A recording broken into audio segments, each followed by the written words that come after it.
of you. We're going to start up a chapter today which is called as the commercial trade policy. So the first thing we will do today is define what is the meaning of a commercial trade policy. इसमें तीन words है commercial, trade और policy. Commercial we all know, it's all related to business, and trade policy is the policy decided by our government in order to facilitate the trade in our country. So whenever we talk about commercial trade policy, the right word to note over here would be foreign trade policy. ठीक है, तो correct word क्या होना चाहिए commercial trade policy का जो हम पढ़ने वाले, it will be foreign trade policy. अब इसको समझना बहुत इजी हो जाता है. फॉरेन ट्रेड पॉलिसी का मतलब क्या होता है? It is a regulation and policy made by the government to regulate how companies and individuals undertake trade in other countries or rather with other countries. ठीक है, अब देखो फॉरेन ट्रेड पॉलिसी और commercial trade policy are the regulations and policies made by the government to regulate how companies and individuals undertake trade with the other countries. यानी यहां पे अगर हम लोग दो वर्ड्स को इंक्लूड करना चाहे तो what will be those two words, import and export. तो हमारे देश के लोग दूसरे देशों के लोगों के साथ, लोग हो या कंपनीज हो, how do they interact with the other countries in terms of trade, in terms of imports and exports. हम इंपोर्ट करते हैं तो क्या रूल्स और रेगुलेशंस होते हैं और हम एक्सपोर्ट करते हैं तो क्या रूल्स एंड रेगुलेशंस होते हैं. That is what is the meaning of commercial trade policy और a foreign trade policy. So basically यहाँ पे it will include all the measures, all the steps that you undertake, that you actually do in order to encourage or discourage external trade with the other countries. मैंने दो words use किए, encourage और discourage. हाँ, discourage भी होता है, encourage भी होता है. जब हम किसी चीज़ को export करते हैं तो गवर्नमेंट ऑब्वियसली चाहेगी कि एक्सपोर्ट्स बढ़े. क्यों? क्योंकि हमें फॉरेन एक्सचेंज कमाने को मिलता है. I hope you know the basics. ठीक है, whenever we export something we earn foreign exchange, correct. तो उस पॉइंट पे हमारी इनकम हो रही है तो गवर्नमेंट ऑब्वियसली क्या चाहेगी कि इनकम बढ़े, तो एनकरेज होता है फॉरेन एक्सपोर्ट्स. ओके, और इंपोर्ट्स डिस्करेज भी कर सकती है गवर्नमेंट. क्यों? क्योंकि इंपोर्ट्स करेंगे तो अपना फॉरेन एक्सचेंज देश के बाहर जाएगा ना, तो देश के बाहर फॉरेन एक्सचेंज जाना मतलब कंट्री के लिए शायद कुछ अनफेवरेबल हो जाए. तो बहुत बार बहुत सारे सिचुएशंस में government might discourage imports to a certain exchange. So what measures the government has to take is decided by the commercial trade policy, right? अब ये commercial trade policy implement कैसे करती है गवर्नमेंट अप्लाई कैसे करती है commercial trade policy, तो उसके अलग अलग रूल्स होते हैं. देखो ये सारे मेथड्स है जिनके जरिए गवर्नमेंट पॉलिसीज अप्लाई या एडॉप्ट करती है. पहला तो एकदम स्ट्रेट फॉरवर्ड है, टैरिफ्स का मतलब है टैक्सेस, इंपोर्ट ड्यूटीज या एक्सपोर्ट ड्यूटीज. आप एक पर्टिकुलर चीज इंपोर्ट करते हो तो आपको ड्यूटी पे करनी पड़ेगी. जैसे फॉर एग्जांपल 1960s, 70s और 80s में इंपोर्टेड कार्स पे 100% ड्यूटीज थी. मतलब जितने की आप गाड़ी खरीदते हो उतना ही आपको टैक्सेस भरना पड़ेगा. ठीक है. सेकेंड, अभी इट हैज बीन रिड्यूस्ड, अभी 30% या 40% है, शायद उससे भी कम कर दी है. But the point is this is the meaning of the word tariff. Tariff का सिंपल मतलब होता है टैक्सेस, कस्टम्स ड्यूटी. कोई भी चीज इंपोर्ट करोगे तो उस पर टैक्स भरना पड़ेगा, कोई भी चीज एक्सपोर्ट करोगे तो उस पर भी आपको शायद टैक्स भरना पड़ेगा. सेकेंड देखो, इंपोर्ट कोटाज. ठीक है, कोटा का मतलब हम समझाते हैं, in short quota is reservation. तो इंपोर्ट कोटाज का मतलब क्या? गवर्नमेंट इंपोजिशन करेगी कि आप ये पर्टिकुलर कमोडिटी इतने ही क्वांटिटी में ला सकते हो देश के अंदर, नहीं तो आप ला नहीं सकते उससे ज्यादा. So that is a quota. See when you study in details you will understand, ये सब चीज़ें बहुत इंपॉर्टेंट है. अगर हमारे कंट्री में कोई डोमेस्टिक इंडस्ट्री है, मान लो हम इलेक्ट्रिक कार्स बनाते हैं. ठीक है, अब इलेक्ट्रिक कार्स में एक ऐसा कंपोनेंट है, मान लो बैटरी. तो वो बैटरी हम इंपोर्ट भी कर सकते हैं और गवर्नमेंट चाहती है कि उस बैटरी का प्रोडक्शन अपने कंट्री में भी बढ़े. समझो मैं क्या बोल रहा हूँ. इलेक्ट्रिक कार्स बनाते हैं, उस कार का एक इंपॉर्टेंट कंपोनेंट है बैटरी. अब हम वो बैटरी इंपोर्ट कर रहे हैं, गवर्नमेंट चाहती है कि उस बैटरी का प्रोडक्शन हमारे देश में भी बढ़े. तो गवर्नमेंट क्या करेगी? इंपोर्ट करना भी जरूरी है, नहीं तो कार नहीं बनेगी तो बिकेगी नहीं. लेकिन एट द सेम टाइम हमारे देश में बैटरी का प्रोडक्शन बढ़ाना भी जरूरी है. तो गवर्नमेंट कोटा इंपोज कर देगी, भाई तुमको जितनी जरूरत है उसका 80% तुम ला सकते हो, 20% तुम डोमेस्टिक से खरीदो। अब 80% इंपोर्ट करोगे तो तुम्हारा कार का प्रोडक्शन तो अटकेगा नहीं, वो तो चालू ही रहेगा, करेक्ट, बट बाकी का 20% you will have to buy from here, so that is a quota, you can not buy about that particular limit, otherwise government will impose severe taxes and penalties on you, correct. फिर होता है export constraint. Export constraint का मतलब क्या होता है, आप एक कोटा से एग्जैक्टली ऑपोजिट समझ लो, है ना, कोटा इंपोर्ट्स में लगता है, कंस्ट्रेंट्स शायद एक्सपोर्ट्स में लगता है। तो कंस्ट्रेंट्स का मतलब क्या, you can not export about a certain limit. For example हमारे देश का शुगर है ना, वो America, North America, South American countries में बहुत ज्यादा इन डिमांड है, ओके, बट शुगर हमारे देश का भी रॉ एग्रीकल्चरल कमोडिटी है ना, हर घर में शुगर लगता है। तो गवर्नमेंट एक्सपोर्ट कंस्ट्रेंट्स लगा सकती है कि भाई if in a certain year the production of sugar और sugar cane is less, then you will not be allowed to export about a certain limit. क्यों, क्योंकि डोमेस्टिक नीड्स को भी तो पूरा करना जरूरी है, जब तक डोमेस्टिक नीड्स पूरी नहीं होती एक्सपोर्ट करके क्या करोगे। तो in order to fulfill the domestic needs, the government might impose something called as export constraints, right? Then there is something called as import substitution.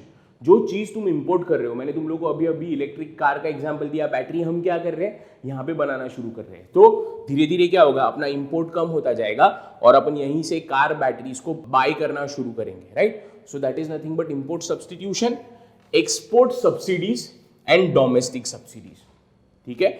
तो basically subsidies is the important word. I'm sure you know what is the meaning of subsidies, but I'm still explaining it to you once again.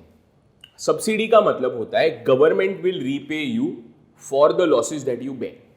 अभी example देखो, for example suppose petrol, ठीक है, तो petrol अपने को import करना पड़ता है, अपन पेट्रोल इंपोर्ट करते हैं, इंडिया में प्रोड्यूस बहुत कम होता है पेट्रोल, अपन इंपोर्ट करते हैं पेट्रोल, ठीक है। इंपोर्ट करने के बाद वो पेट्रोल नहीं होता है, पेट्रोलियम ऑयल होता है, तो उसमें से बहुत सारी चीजें रिफाइन होती है, ये होती है, अलग होती है, डिस्टिल होती है, पेट्रोल बनता है, डीजल बनता है, केरोसिन बनता है, ठीक है। तो सपोज अज्यूम करो कि पेट्रोल का भाव सब खत्म करके, मार्केटिंग ऐड करके, प्रॉफिट ऐड करके, कोई भी कंपनी का, हिंदुस्तान पेट्रोलियम का या इंडियन ऑयल कॉर्पोरेशन का या ONGC का भाव हो जाता है 100 रुपया, ठीक है। अब 100 रुपये पे तो कोई भी खरीदेगा नहीं, है ना, तो गवर्नमेंट क्या करती है, गवर्नमेंट बोलती है कि भाई तुम 70 रुपीज में बेचो, बाकी का जो तुम्हारा 30 रुपीज है वो हम तुमको इन वन वे और the other we will repay it back to you, चाहे आपको प्रॉफिट्स में कुछ कम कर देंगे, डिविडेंड्स में कुछ कर देंगे, डिस्काउंट या टैक्सेस, कुछ भी आपको एक एक्स्ट्रा फैसिलिटी दे देंगे। मॉनेटरी जरूरी नहीं है, नॉन मॉनेटरी भी हो सकता है, बट हम आपको एक एक्स्ट्रा फैसिलिटी दे देंगे, तो इसकी वजह से the price gets reduced. This is called as subsidization और सब्सिडीज, ठीक है। Now there are two ways. See, there is an export subsidy also, there is a domestic subsidy also.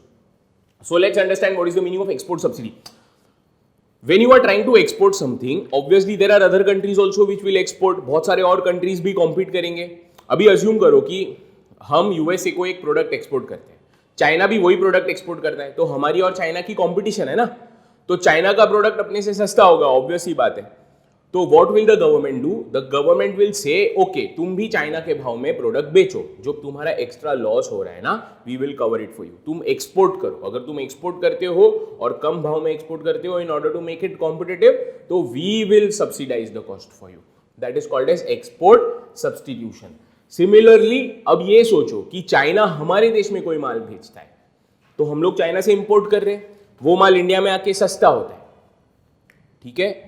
तो इंडियन कंपनीज को चाइनीज कंपनीज के साथ compete करने के लिए गवर्नमेंट जो हेल्प देगी, that will be called as domestic subsidies.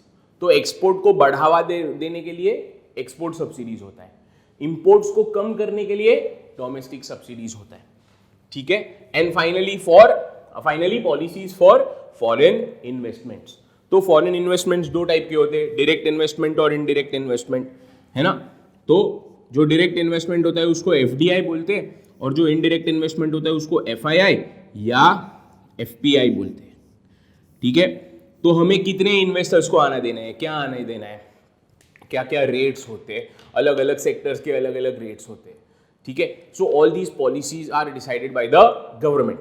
These are some of the ways in which the government applies its foreign trade policy, commercial trade policy, government ये methods में apply करती है। right, all of you? So we covered two things. We covered the definition of commercial trade policy, and then we covered the implementation, in which forms it is implemented, right? आप लोग शायद आगे पढ़ोगे या आपने शायद पढ़ लिया होगा. There is something called as a trade block. ठीक है, there is something called, मैं यहां लिख रहा हूं, ओके, ये वर्ड हमें सिर्फ समझना है. It is called as a trade block.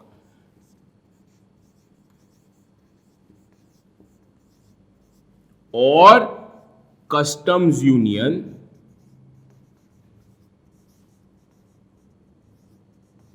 ज्यादातर कॉमन वर्ड हम यूज करते हैं ट्रेड ब्लॉक. ठीक है, what is the meaning of the word trade bloc? Trade bloc is a group of countries who come together and decide that हमारे लिए हम आपस में कॉमन रूल्स और रेगुलेशंस बनाते हैं जो हम सब अप्लाई करेंगे. एक एग्जांपल दे रहा हूं ट्रेड ब्लॉक का. जैसे there is something called as European Union, EU. हम सब ने सुना है ईयू. अभी ब्रेक्जिट चल रहा है, बहुत पॉपुलर है. ब्रेक्जिट सब जगह पे. तो what is Brexit? Brexit is Britain wants to leave the European Union. European Union is a group of some countries, 27 countries of Europe. They have decided to come together and make common rules for import, common rules for export, all these things they are making all common rules. तो जब countries आपस में decide कर लेते हैं कि भाई हम सब मिलके आपस में कॉमन रूल्स बनाएंगे और उनको फॉलो करेंगे और एक दूसरे की मदद करेंगे, that is called as a trade bloc और अ कस्टम्स यूनियन. ठीक है, इसमें आप एग्जांपल लिख सकते हो यूरोपियन यूनियन का. फिर ये लोग जो अग्रीमेंट करते हैं हम लोग पढ़ेंगे. ठीक है, उस अग्रीमेंट का नाम होता है free trade agreement. There is a concept that we will study. Free trade agreement मतलब हम सब आपस में एक दूसरे के साथ फ्रीली ट्रेड करेंगे, बिना किसी रूल्स के, बिना ज्यादा रेगुलेशंस के, लिमिटेड रेगुलेशंस के साथ आपस में फ्रीली रूल्स करेंगे. इसमें से एक बहुत ही पॉपुलर अग्रीमेंट है NAFTA, North American Free trade agreement. आप अपने किसी यूएस बेस्ड रिलेटिव को पूछोगे या कनाडा बेस्ड रिलेटिव को पूछोगे, उसमें 3 कंट्रीज है, यूएस, कनाडा और मेक्सिको. ये तीनों आपस में एकदम फ्री ट्रेडिंग होता है. तुमको पता होगा अभी Donald Trump, he is the president of USA, he is telling कि मैं मेक्सिको और यूएस की बाउंड्री पे वॉल बनाऊंगा. वो क्या है? According to the US, Mexico and Canada free trade agreement, Mexico के लोग यूएसए में जा सकते हैं, वहाँ से कनाडा जा सकते हैं, कनाडा के लोग यूएसए में आ सकते हैं, वहाँ से मेक्सिको में जा सकते हैं, बिना किसी रोक टोक के, बिना किसी स्पेशल परमिशन के. उनको अपना पासपोर्ट या वीज़ा या जो भी है वो दिखाना पड़ता है. ओके, तो वहाँ पे ना ऐसे गेट्स है.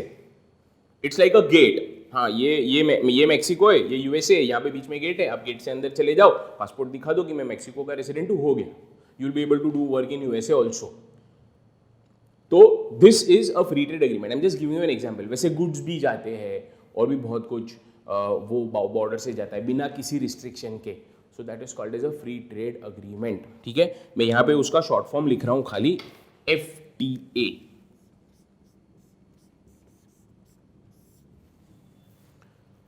तो ये कुछ एक्स्ट्रा कॉन्सेप्ट्स हमने पढ़े जो आप लोगों को याद रखने पड़ेंगे. ठीक है, okay. Now let's go to why does any company make a foreign policy?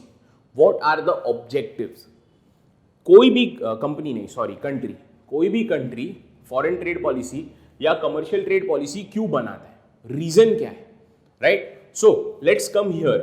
What are the primary objectives of commercial trade policy? कोई भी पॉलिसी बनाने के पीछे गवर्नमेंट का मकसद क्या होता है? पहला point, to increase the volume of trade. ठीक है, किसी भी गवर्नमेंट की जो मेजर इकोनॉमिक इंटरेक्शन होती है वो इंपोर्ट्स और एक्सपोर्ट्स से होती है. कहीं ना कहीं imports and exports play a very important role in the economy of a country. तो सबसे पहला ऑब्जेक्टिव है increase. Increase what? Increase the volume of trade, overall volume of trade with the other countries. ठीक है, दूसरा होता है promote and encourage. Exports को प्रमोट करो, एक्सपोर्ट्स को बढ़ावा दो. अपने कंट्री में ऐसी चीजें ढूंढो जो बाहर एक्सपोर्ट हो सकती है. I will give you all an example. हमारे देश में जब ब्रिटिशर्स आए ना तो उनको चाय बहुत पसंद है, चाय, टी. ठीक है, specially T from the Assamese gardens, the north east, Kolkata, Darjeeling. तो India is one of the largest exporters of tea. India is one of the largest exporters of spices, turmeric primarily. ठीक है, तो गवर्नमेंट चाहती है कि जो चीज हम एक्सपोर्ट करते हैं उसको हम और बढ़ावा दें. Encourage and promote exports of commodities. Expand is the next word. उन चीजों का प्रोडक्शन तुम एक्सपैंड करो, उन सर्विसेज का प्रोडक्शन तुम एक्सपैंड करो जो तुम्हें कॉम्पिटिटिव एडवांटेज देती है. जैसे फॉर एग्जांपल मैंने अभी एग्जांपल दिया, दार्जिलिंग टी, आसाम टी, ये हमारा कॉम्पिटिटिव एडवांटेज है. दार्जिलिंग टी, आसाम टी की जो क्वालिटी होती है, जो उसका मेन ज्योग्राफिकल एडवांटेज है, वो हमारे देश में ही मिलता है. क्यों? क्योंकि आसाम हमारे देश में, दार्जिलिंग हमारे देश में. तो ये हमारा कॉम्पिटिटिव एडवांटेज है. जो चीज़ें, जो गुड्स, जो सर्विसेज हमें कॉम्पिटिटिव एडवांटेज देती है, उन्हें हमें उनका प्रोडक्शन बढ़ाना चाहिए. एक और एग्जांपल देता हूँ कॉम्पिटिटिव एडवांटेज का. हमारे देश की आईटी सर्विसेज, हमारे देश के ट्रेंड आईटी सॉफ्टवेयर इंजीनियर्स जो है वो बेस्ट क्वालिटी काम और चीपर रेट्स में करते हैं. वैसा काम कोई और कंट्री नहीं करता. यूएसए वाले करते हैं, यूके वाले करते हैं, यूरोप वाले करते हैं, लेकिन उसी काम को करने के लिए हम अगर 100 रुपीज़ लेते हैं तो वो लोग 500 रुपीज़ लेते हैं. तो दैट मीन्स इंडिया का टैलेंटेड आईटी लेबर चीप है. तो ऐसी चीज़ों को बढ़ावा देना चाहिए. Expand the production of goods and services which give you competitive advantage. Number 1. Number 2, such things should meet foreign demand. जिससे फॉरेन डिमांड पूरी होती हो. जैसे यूके में चाय की बहुत डिमांड है, यहां से जाता है. यूएसए में आईटी बैकएंड की बहुत डिमांड है, यहां से जाता है. जिन चीजों की डिमांड होती हो उसका प्रोडक्शन तुम बढ़ाओ. जैसे जैसे उन चीजों की डिमांड बढ़ेगी तुम्हारा प्रोडक्शन भी बढ़ना चाहिए. जब उनकी डिमांड कम होगी तुम्हारा प्रोडक्शन कम होते जाना चाहिए. And finally meet economies of scale. Economies of scale मतलब जितना ज्यादा तुम प्रोड्यूस करोगे उतना तुम्हारा प्रोडक्शन कॉस्ट घटता जाएगा. That is in brief the meaning of economies of scale. तो ऑब्वियस सी बात है ना, तुम प्रोडक्शन बढ़ाओगे, जितना प्रोडक्शन तुम्हारा बढ़ेगा, अगर तुम्हारा कॉस्ट उतना कम होता है तो ऑटोमेटिकली तुम्हारा प्रॉफिट बढ़ेगा. तो गवर्नमेंट चाहती है कि हम उन चीज़ों का प्रोडक्शन एक्सपैंड करें, उन सर्विसेज का प्रोडक्शन एक्सपैंड करें जिससे हमें ये 3 चीज़ें मीट होती हो. कॉम्पिटिटिव एडवांटेज मिलता हो, फॉरेन डिमांड मीट होती हो और इकोनॉमीज ऑफ स्केल मिलता हो. उसके बाद प्रोटेक्शन एक बहुत ही इंपॉर्टेंट चीज़ है. Protection of what? Protection of newly formed industries. हमारे देश में अगर कोई नई इंडस्ट्री बनी है तो उसको प्रोटेक्ट करना बहुत ज़रूरी है ताकि वो इंडस्ट्री फॉरेनर्स के अटैक से बची रहे और हमारे देश में डेवलप हो सके. ठीक है. और दूसरा होता है strategically important industries. Strategically important industries का मैं एग्जांपल देता हूं. डिफेंस. डिफेंस बहुत ही इंपॉर्टेंट है. तो गवर्नमेंट ने कुछ साल पहले तक डिफेंस सेक्टर को क्लोज्ड फॉर फॉरेन रखा था, फॉर फॉरेन प्रमोटर्स और फॉरेन इन्वेस्टर्स और फॉरेन कंपनीज. मतलब क्या, हमारे देश में डिफेंस की जो भी जरूरतें हैं वो लोकल लोग ही पूरा कर पाएंगे. गवर्नमेंट डिसाइड करेगी कि बाहर की कंपनी से क्या लेना है. ठीक है. अब ऐसा नहीं है. अब even foreign companies are allowed to enter into the defence sector. ठीक है. सो स्ट्रैटेजिकली इंपॉर्टेंट जो इंडस्ट्रीज होती है उनको प्रोटेक्ट करना बहुत जरूरी होता है. अपना न्यूक्लियर पावर हो गया, ये स्ट्रैटेजिकली इंपॉर्टेंट डिसीजन है, इंडस्ट्री है. स्पेस जो सैटेलाइट्स वगैरह होता है, that is a strategically important industry. तो ऐसी इंडस्ट्री को जो हमारे देश के लिए बहुत इंपॉर्टेंट है, प्रोटेक्ट करना जरूरी है. तो protectionism is for those industries which need to be saved from the foreign encroachment और फॉरेन टेक ओवर. ठीक है. Then you have preservation of foreign exchange and increase of foreign reserves. मैंने 2 point यहाँ पे अंडरलाइन किए हैं. Foreign exchange किसी भी देश के ट्रेड हेल्थ को प्रमोट करता है. ओके. आपका फॉरेन एक्सचेंज जितना प्रिजर्व करेगा उतना आपका आगे जाके फॉरेन कम्युनिटी में स्टैंडिंग बढ़ेगा. ठीक है. तो फॉरेन एक्सचेंज प्रिजर्व कैसे होगा? जब आपका एक्सपोर्ट्स बढ़ेगा और इंपोर्ट्स घटेगा तो फॉरेन एक्सचेंज आपका मेंटेन होगा. और अगर आपको फॉरेन रिजर्व्स इंक्रीज करना है तो जाहिर सी बात है आपको एक्सपोर्ट्स बढ़ाना ही पड़ेगा. एक्सपोर्ट्स बढ़ेगा तो ही फॉरेन एक्सचेंज आएगा. फॉरेन एक्सचेंज आएगा तो उतना आपका रिजर्व बढ़ेगा. ठीक है. तो अल्टीमेटली गवर्नमेंट की कोशिश ये रहती है कि हमारे पास दुनिया की जितनी भी गवर्नमेंट्स है ना, सबके पास फॉरेन करेंसीज की होल्डिंग्स होती है. इंडिया के पास डॉलर्स होते हैं, इंडियन आरबीआई के पास, ठीक है, एक्स अमाउंट ऑफ डॉलर्स होते हैं, चाइनीज आरबीआई के पास. चाइनीज की आरबीआई नहीं होती है, चाइनीज की China central bank of China होती है। उनके पास तो ट्रिलियंस ऑफ डॉलर्स का फॉरेन एक्सचेंज है, ट्रिलियंस ऑफ डॉलर्स। क्यों? क्योंकि सबसे बड़ा एक्सपोर्टर टू द वर्ल्ड ही कौन है? चाइना। ठीक है, तो गवर्नमेंट पॉलिसीज बनाती है जिससे फॉरेन एक्सचेंज प्रिजर्व हो सके, फॉरेन रिजर्व्स बढ़ सके, right? All of you, are you getting these points? तो what is the primary objective of commercial trade policy? अब तक हम लोग ने क्या क्या पढ़ा?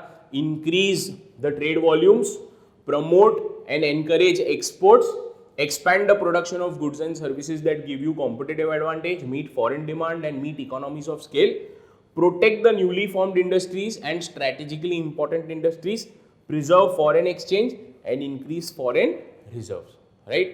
There are 5 or 6 points more, so let's go to them. ये देखो, restrict imports. इंपोर्ट्स को रिस्ट्रिक्ट करना बहुत जरूरी है ताकि हमारे देश में ये दो चीजें हो सके, डाइवर्सिफिकेशन और सेल्फ सफिशिएंसी। सेल्फ सफिशिएंसी का मतलब होता है हमारे देश में जो चीजों की जरूरत है वो चीज हम खुद ही यहाँ पे प्रोड्यूस करें, जितना हो सके we should be self sufficient, ताकि इंपोर्ट पे अपना डिपेंडेंस कम हो सके। We are less dependent on the imports, right? So this is self-sufficiency, and diversification is we should be able to produce different varieties of goods in our own country. So restrict imports is one more objective. You always have to maintain a favorable balance of trade. ठीक है, favourable, आपको शायद balance of trade already है syllabus में, तो आपने देखा होगा कि जब इंपोर्ट ज़्यादा होता है तो बैलेंस ऑफ ट्रेड नेगेटिव हो जाता है या अनफेवरेबल हो जाता है, एक्सपोर्ट ज़्यादा होता है तो फेवरेबल बैलेंस ऑफ ट्रेड होता है। तो बैलेंस ऑफ ट्रेड को मेंटेन करना बहुत जरूरी होता है। Desired rate of exchange should be maintained. Every currency is linked to other currency, there is a rate of exchange, so you always have to maintain a desired rate of exchange. जैसे हमारे देश में $1 is equal to 72 rupees, 73, 74। सो एक desired rate of exchange होता है कि भाई रूपी शुड बी बिटवीन 60 एंड 70। अगर 70 से ज्यादा हो गया तो बहुत खराब साइन है, 60 से कम हो गया तो बहुत खराब साइन है। सो maintain a desired rate of exchange and mutually beneficial trade agreement should be entered into with other countries. So you enter into an agreement, a trade agreement with other countries, जो मैंने FTA बोला था starting में। Mutually beneficial trade agreement करो। दो countries जब आपस में ट्रेड अग्रीमेंट करते तो it should be beneficial to that country also and to our country also, right? All of you, so these are primarily the objectives with which any government formulates its trade policy, right? So now let's go on to the next part of the chapter, that is what are the different kinds of trade policies that the government makes. Okay, so guys, let's begin with the policies that the governments adopt. Governments generally दो extremes होते हैं policies adopt करने के, ठीक है? एक होता है free trade policy और दूसरा होता है protectionist policy. Free trade policy में वर्ड फ्री आ गया, मैंने आप लोगों को एक एग्जांपल दिया था फ्री ट्रेड अग्रीमेंट का, याद है? देखो यहां पे I am explaining, free trade agreement का मतलब होता है free movement of goods and services, absence of any restriction. तुम लोगों को अगर याद है तो हम लोग ने पढ़ा था कि कमर्शियल ट्रेड पॉलिसी कैसे इंप्लीमेंट होती है, import subsidies, export subsidies, quotas, tariffs, restrictions. तो यहाँ पे इसका मतलब होता है कि किसी भी तरह का रिस्ट्रिक्शन नहीं होगा, there will be no restriction of any type on the movement of goods and services between different countries, free, ठीक है? तो ये देखो मैंने यहाँ पे एक स्मॉल डायग्राम बनाया है, ये यूएसए, ये कनाडा और ये मेक्सिको है। इन तीनों के बीच में there is something called as a NAFTA, North American Free trade Agreement. हम अपने गुड्स, सर्विसेज, इंडिविजुअल्स को फ्रीली अलाउ करेंगे एक दूसरे के कंट्री में जाने के लिए। सिमिलरली अगर कनाडा का इंडिया के साथ डील है या यूएसए के साथ डील है, सपोज फॉर एग्जांपल हम लोग लेबरर की बात करते हैं, ठीक है? तो लेबरर फ्रॉम मेक्सिको होगा तो उसको इजीली जाने दिया जाएगा टू यूएसए और टू कनाडा, ठीक है? लेकिन वही लेबरर अगर इंडिया से कनाडा या इंडिया से यूएसए या इंडिया से मेक्सिको, तो कोई नहीं जाता, बट फिर भी अगर जाना चाहेगा तो उसके ऊपर रिस्ट्रिक्शंस होंगे,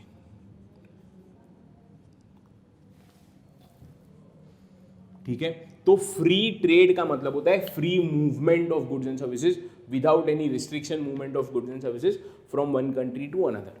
अब देखो मैंने क्या लिखा है, it is a theoretical concept. Theoretically ही ये कॉन्सेप्ट एक्सप्लेन किया जा सकता है, प्रैक्टिकली ये एप्लीकेबल नहीं है क्योंकि हर कंट्री का दूसरे कंट्री के मूवमेंट के ऊपर थोड़ा तो रिस्ट्रिक्शन होता है। फॉर एग्जाम्पल अभी मैं तुम लोगों को एग्जाम्पल देता हूँ, I don't know how many of you all know, but Mexico के बाद सीधा साउथ अमेरिका आ जाता है नीचे, और थोड़े कंट्रीज है फिर साउथ अमेरिका आ जाता है, ठीक है। अब साउथ अमेरिका के मेक्सिको की बॉर्डर में अगर तुम लोग कंट्रीज देखोगे ना, तो सारे के सारे कंट्रीज है ना ड्रग माफिया के कंट्रोल्ड, ओके। वहाँ का मेन प्रोडक्शन और वहाँ का जो मेन बिजनेस होता है ना, वो ड्रग्स पे होता है। तुम लोग ने अगर वो नेटफ्लिक्स पे फिल्म देखी है नार्कोस, तो पूरा इसी पे बेस्ड हो। तो कोलंबिया कंट्री है, वहाँ पे ड्रग कार्टेल होता है। फिर वो पाब्लो एस्कोबार का तुमने नाम सुना है कि नहीं मेरे को पता नहीं, बट वो भी एक ड्रग माफिया था, उसकी पूरी स्टोरी बताई है नार्कोस में। तो वो ड्रग्स है ना, वो लोग क्या करते हैं, अभी देखो ये मेक्सिको, यहाँ पे नीचे सपोज कोलंबिया, ठीक है। तो कोलंबिया से मेक्सिको चला जाएगा, है ना, और मेक्सिको टू यूएसए क्या है, फ्री मूवमेंट है ना। तो ट्रक में अच्छे से पैकिंग वैकिंग करके सीधा यूएसए में घुसा देते, तो यूएसए में ड्रग्स चले जाते हैं। तो फ्री ट्रेड पूरा सबका अलाउड नहीं होता है, फ्री मूवमेंट सबकी अलाउ कर ही नहीं सकते हो आप, नहीं तो प्रॉब्लम हो जाएगा। इसीलिए जो वर्ड अपने को यूज करना चाहिए प्रैक्टिकल लैंग्वेज में, वो होता है लिबरल ट्रेड पॉलिसी। लिबरल का मतलब क्या होता है, लिबरल का भी वर्ड मतलब तुम लोग जानते हो, आजकल लिबरल लिबरल बहुत चल रहा है सब जगह पे। लिबरल का मतलब होता है free with little restrictions, not too many restrictions but not completely free, ठीक है। So there are very fewer restrictions. तो जब ये एफटीए की अपन बात करते हैं या किसी भी अग्रीमेंट की बात करते हैं, तो वहां पे अपन फ्री ट्रेड पॉलिसी नहीं रखते, वहां पे भी say that we follow liberal trade policy, बिना कम रिस्ट्रिक्शंस के, बिना रिस्ट्रिक्शंस के नहीं, आई एम सॉरी, कम रिस्ट्रिक्शंस के आपके गुड्स सर्विसेज लेबरर्स वगैरह को वन प्लेस टू अनदर हम मूवमेंट करने देंगे, राइट। देखो कोई भी चीज होती है ना, उसकी फेवर में भी लोग होते हैं और अगेंस्ट भी लोग होते हैं। फ्री ट्रेड अग्रीमेंट के या प्रोटेक्शनिस्ट के, या फ्री ट्रेड पॉलिसी के या प्रोटेक्शनिस्ट पॉलिसी के फेवर में भी लोग होंगे और अगेंस्ट भी लोग होंगे। Let us understand the points of view of both, people who are in favour of and people who are against, ठीक है। First, because we are talking about free trade policy, we will talk about against and favour of and against free trade policy, ठीक है। So people who are in favour of free trade agreement, they say that free trade agreement will promote efficiency, ठीक है। Free trade agreement free movements of goods and services होता है, ठीक है।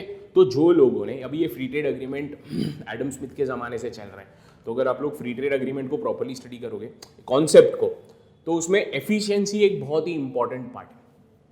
तो जो इकोनॉमिस्ट्स फ्री ट्रेड अग्रीमेंट को support करते, उनका कहना क्या है कि ये जो फ्री ट्रेड अग्रीमेंट है ना, मैं वर्ड यहाँ पे लिख रहा हूँ एक लाइन बना के, तो जो लोग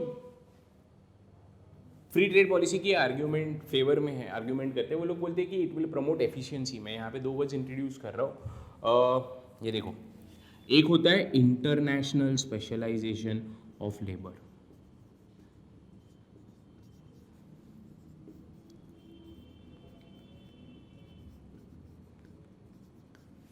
फ्री ट्रेड है ना, फ्री ट्रेड अग्रीमेंट है।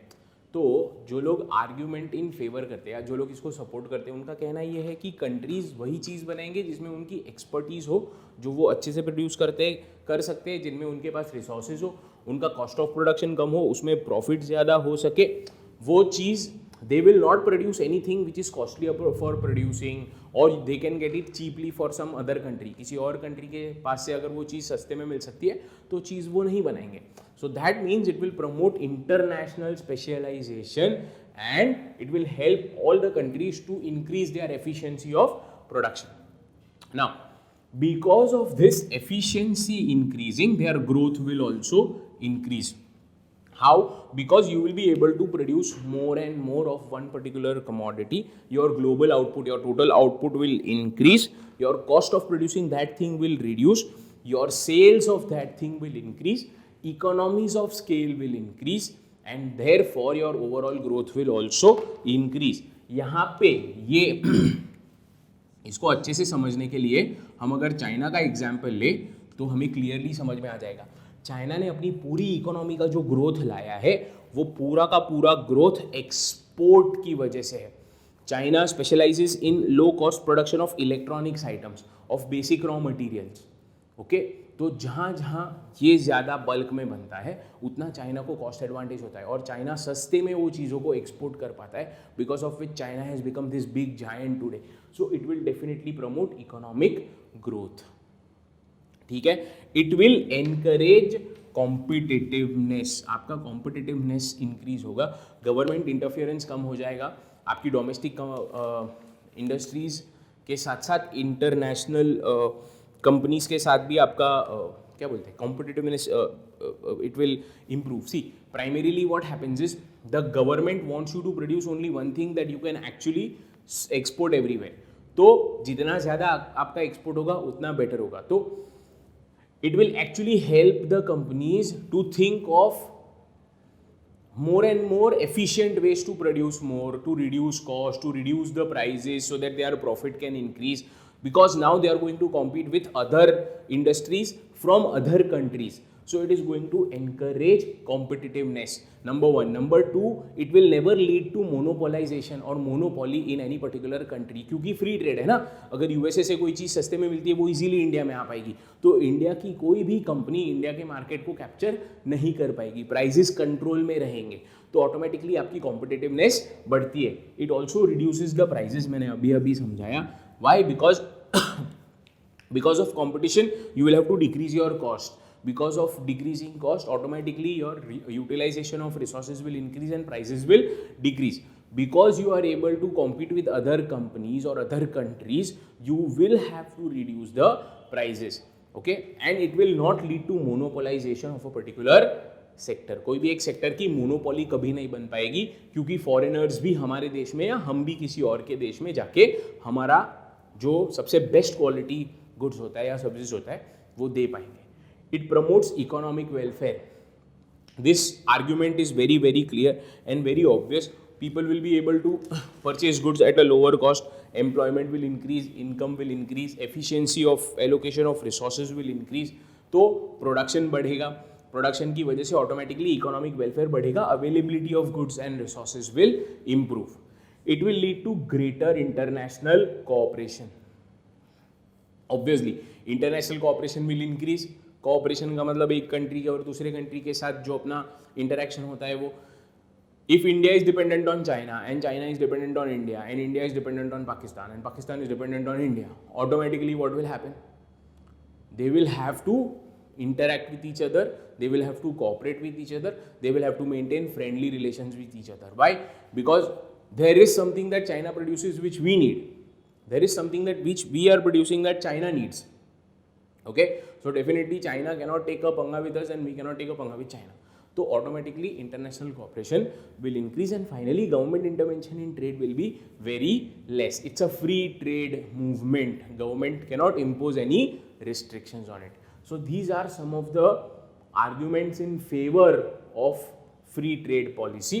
It promotes efficiency. जहाँ पे मैंने international specialization word लाया, आपको चाहिए तो आप एक और वर्ड याद रखो, कंपेरेटिव कॉस्ट एडवांटेज.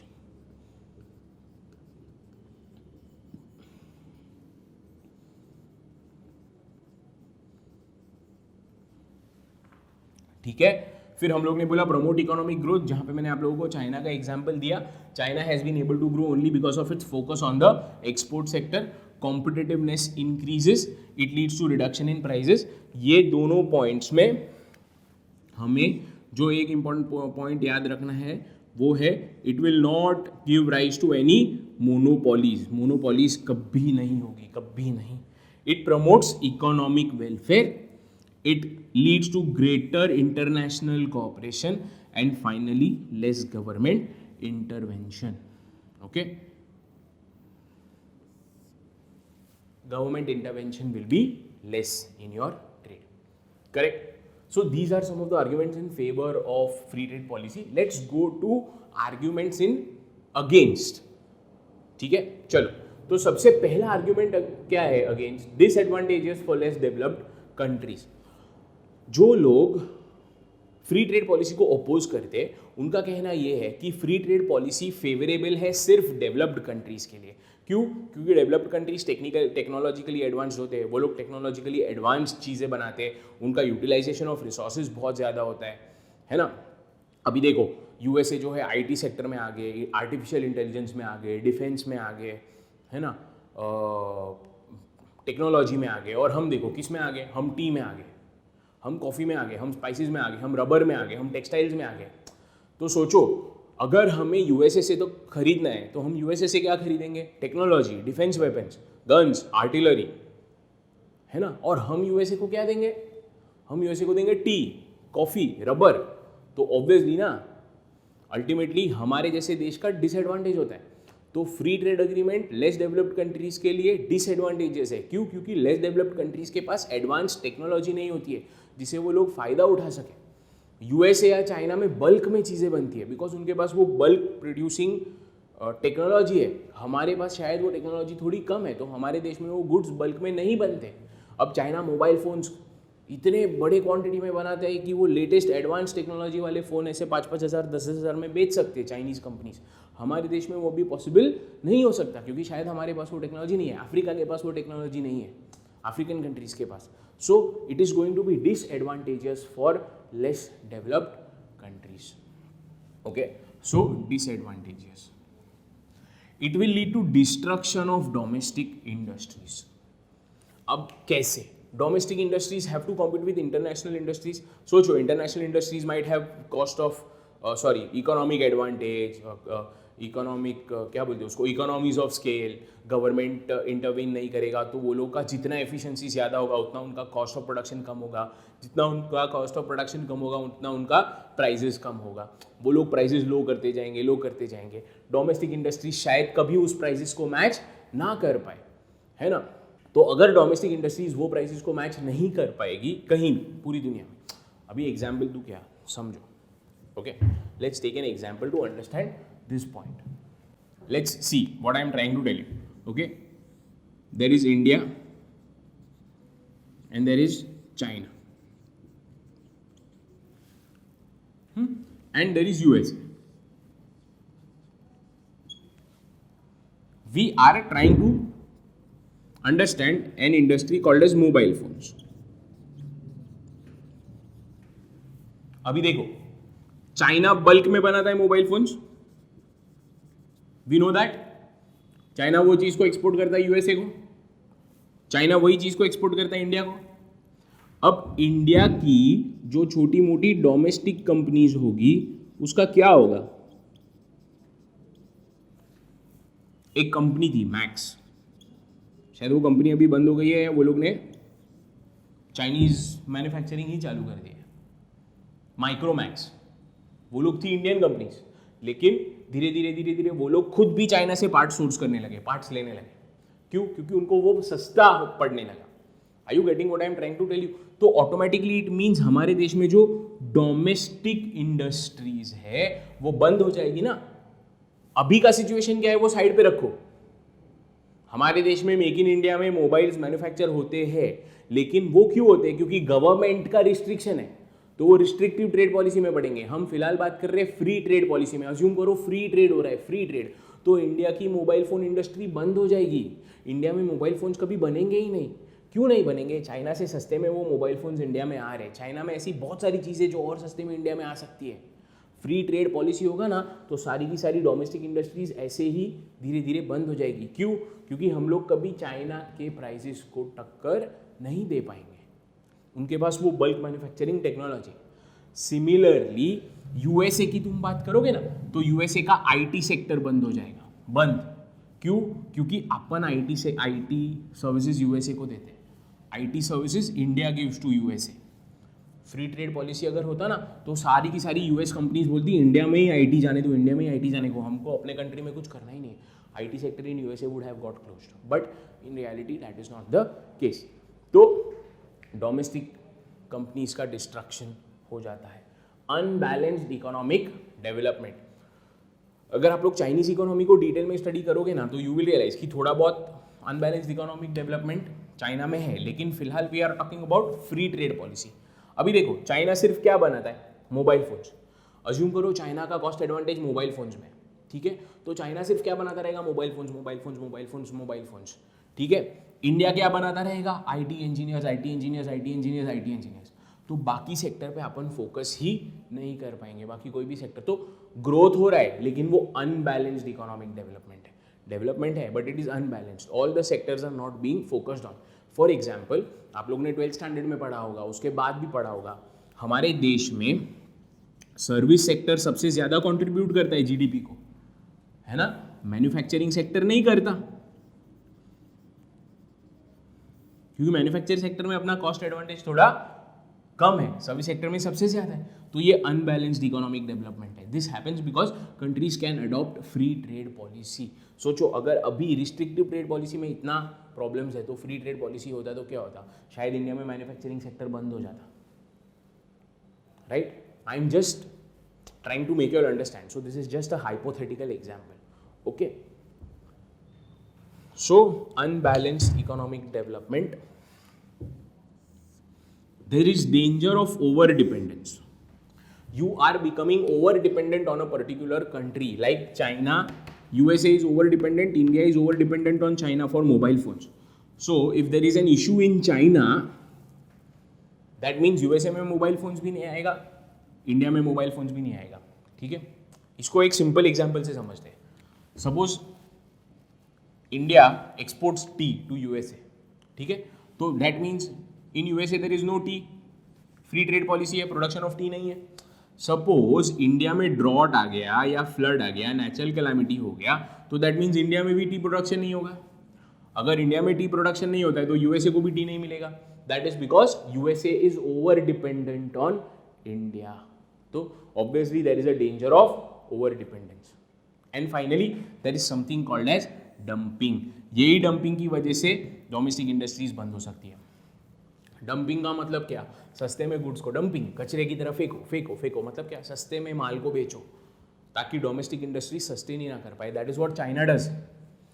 इतना सस्ते में माल बेच देंगे ये लोग कि जो डोमेस्टिक इंडस्ट्रीज है वो कभी इस पर्टिकुलर प्राइस को मैच नहीं कर पाएगा। बहुत सारी डेवलप्ड कंट्रीज या बहुत सारी कंट्रीज जिनके पास एडवांस टेक्नोलॉजी होती है वो लोग डंपिंग करते हैं। यूएसए के पास एक टेक्नोलॉजी बहुत एडवांस्ड है, तो जो पुरानी टेक्नोलॉजी होगी ना वो इंडिया को या साउथ अफ्रीका को या अफ्रीकन कंट्रीज को या चाइना को या पाकिस्तान को ऐसे डंप कर देगी, लो तुम फ्री में ले लो। Because of that it will not be able to, because of that the local companies will not be able to sustain, they will not be able to exactly compete with this foreign companies. इसीलिए बहुत सारे economist जो होते हैं वो free trade agreement के favour में नहीं है। तो हम लोग ने देखा कि फ्री ट्रेड पॉलिसी क्या होता है, फ्री ट्रेड अग्रीमेंट्स क्या होते हैं, उसके बाद एक एग्जाम्पल लिया, फिर आर्ग्यूमेंट्स इन फेवर पढ़ा, promotes efficiency, promotes economic growth, encourages competitiveness, reduces prices, promotes economic welfare, greater international cooperation and less government interference। उसके बाद हम लोग ने देखा कि डिसएडवांटेज क्या होता है। तो डिसएडवांटेज आर्ग्यूमेंट्स अगेंस्ट क्या है, disadvantage for less developed countries, destruction of domestic industries, unbalanced economic development, dangers of over dependence and dumping of foreign goods. तो ये है एक extreme of a commercial trade policy, that is a free trade policy. And we will end up the session here. In the next session when we come, we will talk about the other extreme of commercial trade policy, that is called as a protectionist trade policy. ठीक है? So we'll continue in the next session. Thank you.